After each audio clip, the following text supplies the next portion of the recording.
You're listening to Behind the Wheels with Doug Mason, Dave Walters, and Mike Yeagley. This is a show where we talk about heavy truck and medium-duty axle-ends. Doug, Dave, and Mike bring close to 100 years of experience and expertise in the transportation business. Join us once a month to learn new things about axle-ends. Sponsored by Alcoa Wheels, the global leader in aluminum wheel innovation.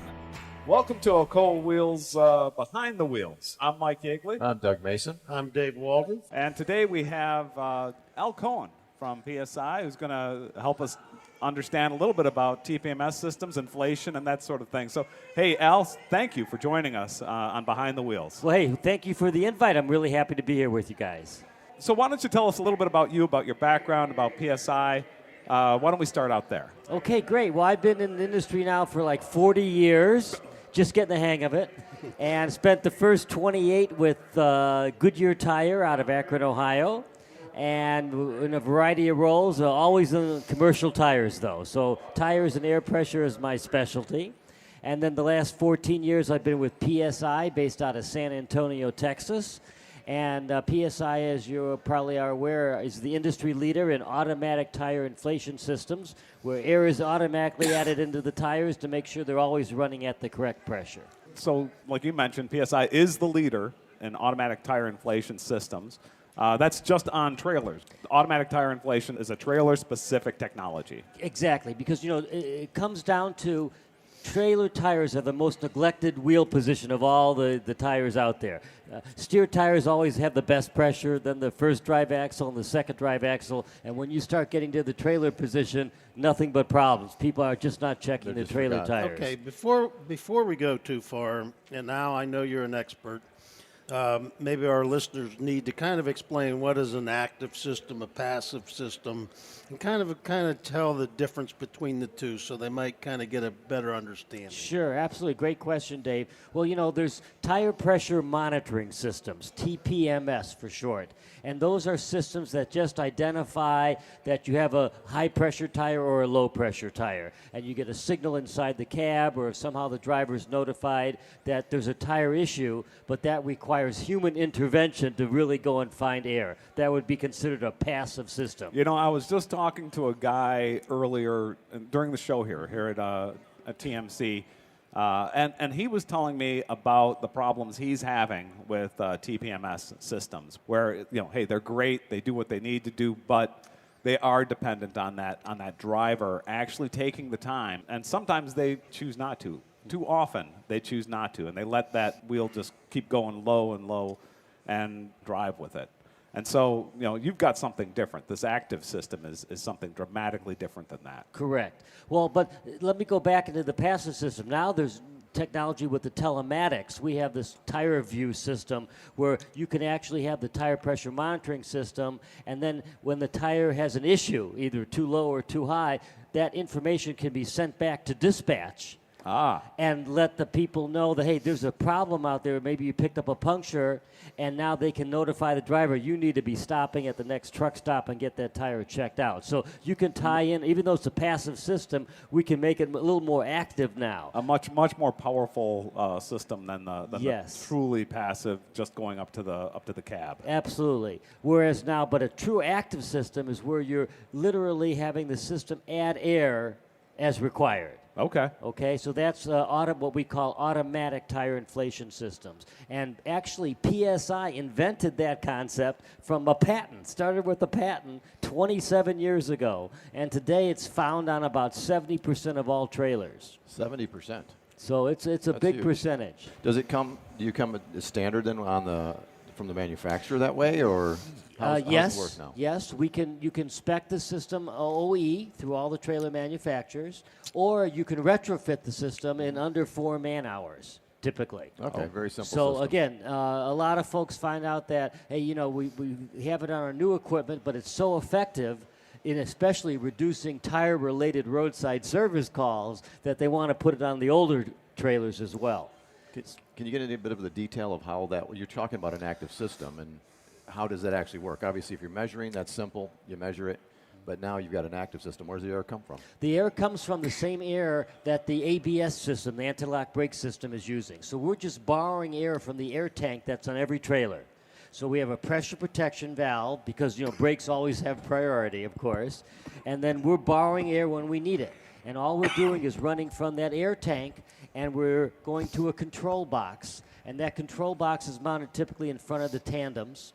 And that's set to whatever pressure the fleet is running. So if they're running 100 P.S.I. or 110 or 85, you adjust that. It's a pressure regulator in there. And then we're just going from there. So we're regulating the air. Normally an air tank has what? 120 P.S.I. So we're regulating that down to whatever the fleet is running in their tires. And then what we're doing is we're taking advantage. Trailers, the axles are hollow. So we're taking advantage of that fact, and that's where we're tapping those hollow trailer axles, essentially pressurizing the axle. And then from there, we run from the axle to the end of the spindle. We have a special plug. We have a stator. We have a rotary union and a couple hoses, one-way check valves, and we go right into the tire. So it's essentially, if the tire is low, it senses the tire is low, it's going to be pushing air right in there. So if air is being added to a tire as it's rolling down the highway, let's say you pick up a puncture, then what happens is there will be a light that's on front of the trailer that the driver sees in his side mirror, and that tells him, hey, the system's working, doing its job, but at some point you need to let the maintenance know that, hey, we got a tire issue. But in the meantime, you're not stuck on the side of the road. Right. So it's a big, big plus. So I'd like to take a moment and sort of go into that, just highlight that last point you made, because I think that's critical. Mm-hmm. There is a feedback into the cab that tells you that this system is working. And if you see that, let's say it's a yellow light or whatever the white color, light, it's right. a white light. Okay. If that white light is on continually, you know you've got a big problem. You've got to get something taken care of. Correct. But exactly. So, but the beauty of the system is that, if the driver reacts to that, well, he knows there's an issue. The system's working and doing its job. But here's the key. As soon as let's say it's a morning walk around, okay? As soon as the tractor is hooked to the trailer, the brakes are released, air is flowing back into the system, that light may come on because it's adding air to the tires. The key is that the driver should never, ever, ever leave the yard if that light's still on. That's saying that there's probably a tire issue, and that, hey, get that tire fixed now before you're down the highway. Okay. So it's kind of like an early warning notification. So you need to sit there and watch it air up the system first to begin. It may take 1 or 2 minutes. That's going to take a minute or two. Right. But if it continues to be on after that, right, then you've got a chance right then, right there, to get something taken care of while you're still in the yard. Exactly. Now, do you have a telematics setup for that as well, so that you don't rely on the driver? Correct. Right. So now what we have is we can actually put a sensor right on that tire valve, a sealed sensor, and that sensor can send the information through a radio frequency to a box, like the telematics, whatever company, whatever telematics the fleet's using, and that will send the signal and send it up through cellular or by normally cellular it's going up there. The other thing I'm thinking of, like Skybits, they would use a satellite type system, but somehow that information gets to dispatch and lets them know that a specific tire has an issue, and you need to address that and be proactive. So that way you're identifying the specific tire that has the issue rather than just there's a problem. Correct. And the key is on tires, and Dave knows this really well, is that typically if you get a puncture in a tire, it's not a massive blowout, okay? It's typically a slow leak, because normally a tire through just osmosis is going to lose 2-3 pounds a month just sitting there. Correct. But if you get a puncture now, you could be losing 2, 3, 4 pounds a day, and before you know it, you got a big problem. So the idea is that the system will keep up with the puncture and keep adding air. But again, at some point you need to get that tire repaired. You bring up a great point, because in the industry it used to always be, like the driver is in control. And I dealt with a fleet, and the guy says, my drivers are taking the light bulbs out at night because they hurt their eyes. And it's supposed to be that they do something.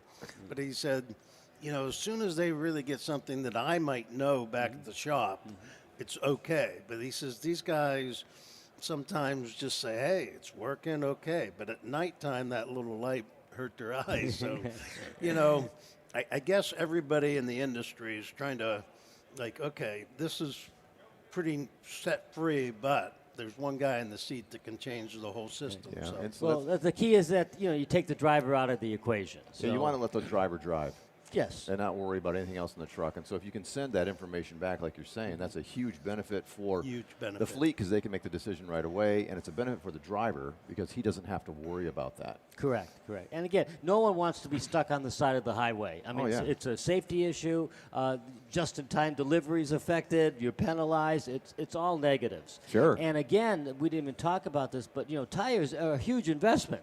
I mean, you're looking at an average, of, $400 or $500 for a commercial truck tire. You multiply that times 18 or 16 or 22 or whatever you have. It's a huge number. You have $10,000 worth of tires on a typical 18-wheeler. Big investment, okay? Right. So if you can Right. protect that asset, and it's great because, if you have the right pressure all the time, your tread wear is better, which leads to better removal miles. Your fuel economy is better, which is huge. Tire-related roadside service calls will disappear, and your retreadability will be better because, again, the tire's running cool. Well, I've got another one for you that goes into our life. If you keep that tire pressure consistent between both of the duals, the load stays the same on both of those as well, and that is a big benefit for That is a the huge wheels. problem for us. From a wheel standpoint, one of the big problems we have is exactly what Doug is saying. Low pressure on that inner dual, all the load gets transferred to the outer dual, and now you've got problems. You have wheels cracking, you got all sorts of things going Yeah, wrong. Dave, on you've you. seen Right. you've seen that year Right. over Oh, year. yeah. I mean, again, I love the P.S.I. system, and I'll never say that around Dow in a meeting, but I am an avid supporter of P.S.I. systems in the field when I go out to talk. And I know the answer, but I got to ask you this. Like, we were talking about tire costs. Wide base, the tire costs are really big. P.S.I., you have very good success with that. Well, anyone running wide base pretty much runs the PSI tire Yeah, inflation yeah. system because, there's no safety valve now. So if you get a puncture in a wide base, you're stuck. Yeah, you're done. Okay, you have no limp home capability. Even though we don't advocate limp home capability even on duals, it still happens. And you may be able to get to the That's next right. truck stop, but with the wide base, when you get a puncture, you're down. Well, and those wide base tires are pretty darn expensive, right? And so you really need to protect that investment. And that one of the big problems I've heard in the industry is maintaining that air pressure in those wide base tires. Otherwise, you're going to get shoulder wear. You're going all sorts of, especially in the trailer applications. I think shoulder. If I remember right, shoulder wear is the big issue, or was. I think now that everybody's moved over to automatic tire inflation systems, that's been mitigated. Maybe not resolved completely. It's still something that they have to keep an eye on. But I think that's a big part of the solution is things like ATIS. Absolutely. So again, that's why we're actually selling tire inflation in 46 countries now, and it's and the reason is it's an issue around the world. Sure, that's right. and again, trailer tires are the most neglected wheel position out there. Most of the time, that trailer is is leased. And it's not the driver's, so your company's responsibility per se. No one wants to take ownership. Plus, it takes a long time to be checking all 18 tires that go around the vehicle, and do a serious walk around inspection. I mean, the guys will walk around. Some guys even still take a hammer and a baseball bat, and hey, that looks good to me. We're not real fond of that. No. So, but if it's a calibrated baseball bat, it's okay. I think there was actually a meeting here at TMC this year that had something to do with killing the mallet. Yeah, right. Isn't that correct? Yeah, we got a task force killing the mallet. So Right. hopefully we'll kill the mallet, but that's been a long time in our industry. Well, might as well bring that up right now for those who are listening, though. I mean, it is a serious situation to understand the air pressure and to take that properly and not to think that you can do it any other way than actually physically getting a measurement, whether it's through a system or whether through it's actually hands-on measuring it so that you are not guessing at what you have in your tires. Well, yeah, once the industry changed to radial tires, you can't look and say, oh, that's a low tire anymore. You can't tell exactly. You Right. can't tell. And Right. the drivers and the maintenance folks need to be humble enough to be able to say, hey, I don't know. And that there's real power in being able to say, I don't know sometimes. Exactly. And so that gets you on the right road to do the right thing. And you can't visually see a low tire. You can't hear a low tire. I've spent a lot of time overseas, and Japan was notorious. They're a very traditional culture, and they would not use an inflation. They wouldn't check the inflation. They wouldn't use a gauge because their father and their father before them taught them to thump it, and they wouldn't move away from that. Wow. And they're finally now, I think in the last 5 years or so, with a huge push from the tire industry, a huge push from the wheel industry, getting the industry to finally flip to checking the inflation pressure. But that was one of the most, again, a very traditional way of doing things because they're trying to honor the people that taught them. Understand. And that it's tough to get something like that going. Things are better here in the U.S., but nobody's going to tell you that they thump tires, right? How prevalent is this? Well, thumping it happens. I mean, if you go to any truck stop for $19.95, you can buy an official tire thumper. I mean, they're still selling them. I saw that. That at the truck. But the best one is that I was at a truck stop recently, and they had a special for only $13.95. You get the tire thumper, and I'm looking at the packaging, and it said it was calibrated. So I was very impressed. I was very impressed. I don't know whose head they're calibrating it on, but it was good. But just to digress a minute on tire gauges itself, even the normals. We've done a lot of work over the years on the accuracy of tire pressure gauges, and we've talked about this in all our task forces over the years, and they're just not very accurate. A stick gauge is simply a spring and with a plastic piece with numbers on it, and those springs vary. First of all, everything comes from China. Right out of the package, it's just going to be variation. It's plus or minus 3 P.S.I. right out of the package. So in other words, if you're measuring a tire that's 100 P.S.I., depending on which gauge you pull out of your pocket, it could be 97, it could be 103.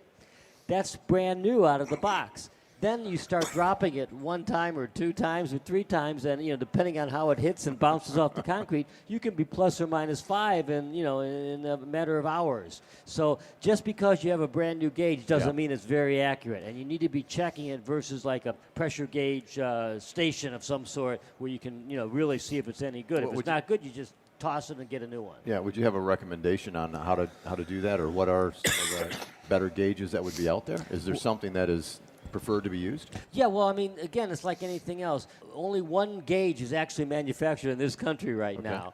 So, I mean, you may want to take a look at that one. That seems to be, a little bit better than some of the offshore ones. Yeah. But still, the concept is all the same.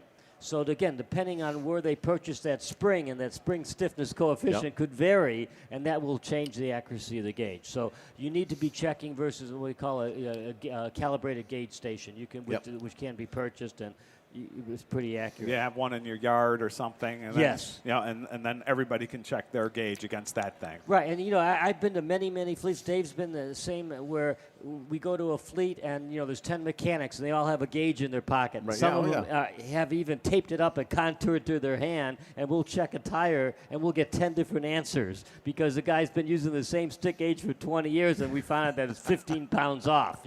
So you got to give the guys credit, though. I mean, they're out there trying to do the right thing. Correct. And they're the fact that they don't have a calibrated gauge. Okay, we get it, but they're trying to do the right thing. I mean, and we've all seen. But it's funny. I was just at Shop Talk, and one of the comments came up about checking, and they asked the fleets, how many of you guys have a master gauge?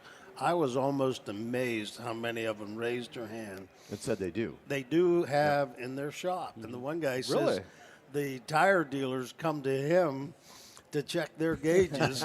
And you're thinking, my God, this is your business. But, that was kind of that. But now the one question I got, because when we talk tire inflations, and I keep on trying to stress how important, I know in your previous life you used to talk about how little the P.S.I. has to do and start transferring load between duals. Oh, yeah. Can you give us a little, like 5 P.S.I. transfers X amount of load to the other dual. Yeah, what is the damage that's done if your gauge is not calibrated? Sure. Is another way to put it. Well, the key is for duals, you want to be within 5 PSI Yep. of each of the tires. The reason being is that the revolutions per mile will change dramatically. So if you've got, if you had like a 20 PSI difference, that little tire is trying to keep up with the big tire, and that's when you start bouncing and scrubbing and getting all these issues, and that's when you get the irregular wear. You're transferring the load, to the bigger tire,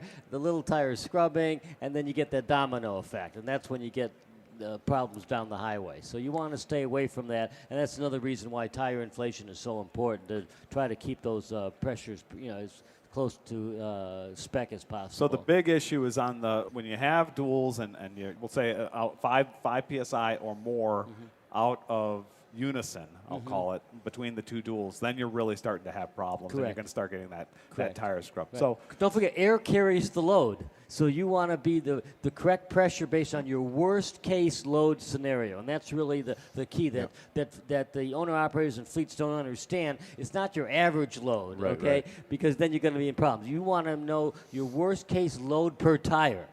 Okay, this is where a logging industry is a good example. Where in logging, they always tend to put the biggest log on the left rear of the trailer, okay, or it's a flatbed. And it turns out that left rear tire now is like double the load that it should be. Right. And then they wonder why that left rear tire is failing all the time, because the big log is always put on the back left side. And again, but it's running at the same pressure as the other tires, so the total gross vehicle weight's okay, but the actual tire load is not, is way over spec. So it's really you need to measure your load per tire, load per actual worst case load per tire. So, and our listeners should know what their worst case load is going to be. Yes. They're going to have some pretty good idea of what to expect when they load up. If they're loading up lumber, it's going to be a hell of a lot different than if they're loading up potato chips. Correct. They're going to have a real good idea of that variation or what they're talking about. So we've covered the importance of the duals and maintaining the air pressure. What about the tire patch with air pressure? If you have too much air pressure, if you have too little air pressure, especially we'll talk about too little air pressure. Okay. What does that do to your tire patch? Well, when you say tire patch, is like the tire footprint. The tire footprint. What the guys really call it. And, there's an optimum tire footprint to get your maximum fuel economy, to get your maximum mileage. Tire wear. So the key is that tires are designed to run at this optimum footprint. It may be 100 psi at a load of 5,000 pounds or whatever it may be. But if you know your actual worst case load, then we have what we call these load inflation tables that are published by all the tire and wheel companies, and it will tell you, based on this load, this is the pressure you should be running to get the optimum tire footprint. And that's consistent from everybody's pretty much agreed on that. It doesn't matter. It doesn't matter whose tire it is. Based on the size and the load range of the tire, this is the pressure, this is the load inflation table. And typically what that table will do is say, hey, okay, you want to go 10% higher load, then it gives a little. The table says you got to slow down a little bit. Right. The faster you go, you generate more heat too. That's a big issue. But the key is that you want to have, if you were running, let's say you're running, potato chips, to use your example, outbound and steel coming back. You don't want to base your load on the potato chip load. You want to base it on the steel load. Okay. Yeah. But then when you're running potato chips, the footprint is really, really tiny. Because you got a big difference. Yeah, so then you're going to get irregular wear develop, and that's your worst case scenario. Actually, the worst case scenario is if you're running fully loaded going out and empty coming back. Yeah. Okay, that's your worst case scenario. Especially if you're hauling steel. Right. Steel going out, empty coming back. Right. So and people don't adjust their air pressures based on the load. So but you're basing it on the worst case load. So those type of fleets typically have a lot of irregular wear. Because again, you're not optimizing it based on your load. Yeah, this is where the importance of the logistics guys come in, and making sure that load is somewhat, that you're never driving completely empty all the way. Correct. Now, this is kind of a little bit off base, but on that, could you, from a lift axle perspective, take advantage of that then, right? If you go out with both axles down at a certain load, come back with one axle up, then you might be able to balance that out, right? A little bit, yeah. Right. Yeah. But that's not, normally That's not normal, no. again, for a normal line haul, van trailer, for example, or reefer, it's just tandem axle and, there's no lift axles Right. or anything else going on. Okay, Al, I got one question to you. Again, I'm a full supporter of the P.S.I. system. Is there any routine or scheduled maintenance in your system, or is it, you know what I mean, like 10,000, 20,000? Is there any scheduled maintenance, Or is it plug and play? You Yeah. just No, go. every system has maintenance required. And in this case, we have one wearable component, which is the rotary union. We call it a through T. And so how do you check if there's, an issue there? Because eventually it's going to wear out. And normally it lasts 3 to 5 years, sometimes 7. But soapy water, for your normal PM, you put soapy water around the end of the, at the rotary union. Yep. You see a bunch of bubbles. Well, got a probably, problem. it's time to replace that. It takes, 90 seconds to pop a new one in, and take the old one out. It's no big deal at all. That'll also show up with that white light, though, right? Right. Now, the other thing, if there was a leak, overall leak somewhere in the system, and that light, just doesn't go out, there's an issue somewhere. That might be one of the first things to look at, Right. too, is to make sure that you've Right. got those rotary. And then, and Dave raised his point a little bit earlier, on that light, okay, we have people where you want to make sure that light's really working, that someone didn't, chop Yes, the that's right, that's or Take put... the Take the bulb out. Yeah, Just took take the the bulb bulb out out. because it has LED light. It's amazing what a screwdriver and a hammer can do. Exactly, because the driver gets irritated. Right off the bat, Dave mentioned about that the driver sees that light, it's bothering his eyes or something. It doesn't tell anybody.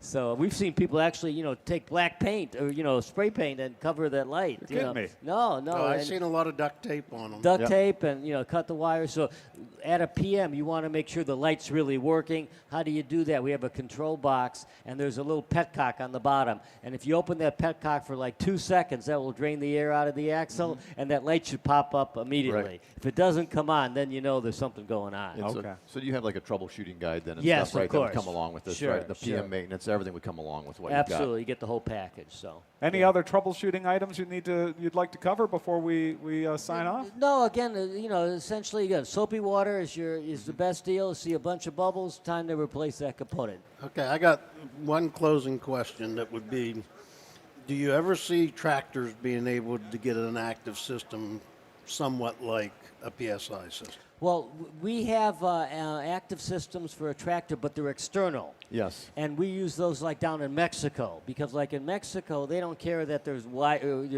pipes hanging on the side of the vehicle. For them, it's safety. They don't want to be stuck anywhere. Right. Because they can get robbed or attacked or whatever. So we I've have seen that in other countries as well, Right.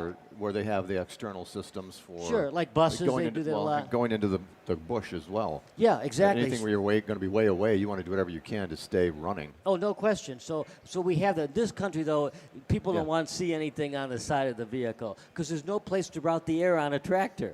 I mean, not like a trailer. There's hollow axles. There's no hollow axles on a trailer. There's hollow axles. There's nothing on a tractor. Right. So you need unless you drill through the axle and everything, and it's too expensive. No one's going to do it. No one's going to mess with that. And the same thing with the steer. Is there any system that handles the steer? I think the steer would be very important as well. No, again, that's why this TPMS is what the It's tractor so guys are important, using yeah. now, so you can be proactive. Yep. Because like I said, it's usually a slow leak. You get a puncture. Now you know about that leak. Yep. Okay, and now you can let the driver or dispatch know that there's an issue, and then they can get that taken care of. So that's really the solution for tractors. Not an active system, but a passive system, but let them know what's going on. Right, Yeah. right. Well, Al, this has been a great conversation. Thank you for joining Well, us. I appreciate it, and it's great being with you guys. Yeah, thank you very much, so Al. much. Appreciate All it. right, thank you, Have a good sir. one. Thank you, Thank Dave. you. Thank you, Thank you. guys. Well, thank you, Al. We'll see you next time. On Behind the Wheels. Sponsored by Alcoa Wheels, the global leader in aluminum wheel innovation, manufacturing, and technology. Inventing the first forged aluminum wheel in 1948, its team of experts continue to develop the most lightweight, efficient, and high-performing commercial vehicle aluminum wheel products. Bringing you revolutionary innovations like Alcoa DuraBrite wheels, Alcoa DuraBlack wheels, the new Alcoa Wheels hub bore technology, and the lightest truck wheel on the market, Alcoa Ultra 1 22.5 by 8.25 wheel. Alcoa Wheels, the global leader in aluminum wheel innovation.